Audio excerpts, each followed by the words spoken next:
ধন্যবাদ মাননীয় স্পিকার। এই সংসদ দেশের সর্বোচ্চ সম্মানের জায়গা।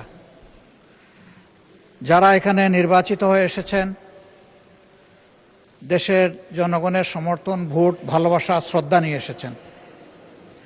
আমরা সকল সদস্যের প্রতি শ্রদ্ধা জানিয়ে বলবো, কোনো সংসদ সদস্য যখন দাঁড়িয়ে কোনো কথা বলবেন, তা নিয়ন্ত্রণ অথবা তাকে এলাও করার একক এখতিয়ার হচ্ছে মাননীয় স্পিকারের। সেই জায়গায় আজকে লক্ষ্য করলাম যে একজন স্বতন্ত্র সংসদ সদস্য তিনি যখন কথা বলছিলেন, দুঃখজনকভাবে ট্রেজারি বেঞ্চ থেকে সম্মানিত কিছু সদস্য এমন কিছু অঙ্গভঙ্গি করেছেন যেটা আমার বিবেকে আঘাত লেগেছে। আমি এটা আশা করি না।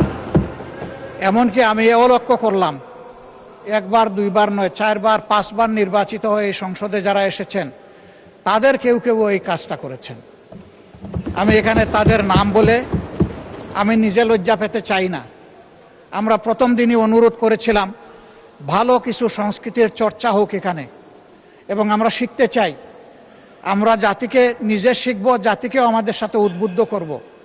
মাননীয় স্পিকার, আজকে 2 বারই লক্ষ্য করলাম যে ট্রেজারি বেঞ্চ যেখানে আপনাকে সবচেয়ে বেশি সহযোগিতা করার কথা, সেখানে আপনি বারবার অনুরোধ করা পক্ষেও তিনারা চালিয়েই যাচ্ছেন। আপনি মাইক দেন নাই, তারপরেও সংসদে কি হচ্ছে আমরা কিছুই বুঝতে পারছি না।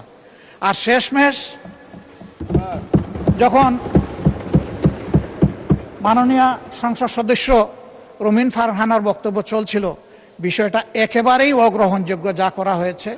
আমি এটার জন্য দুঃখ প্রকাশ করছি এবং আমি এটার নিন্দা জানাতেও বাধ্য হলাম। ধন্যবাদ মাননীয় স্পিকার। ধন্যবাদ মাননীয় বিরোধী দলীয় নেতা।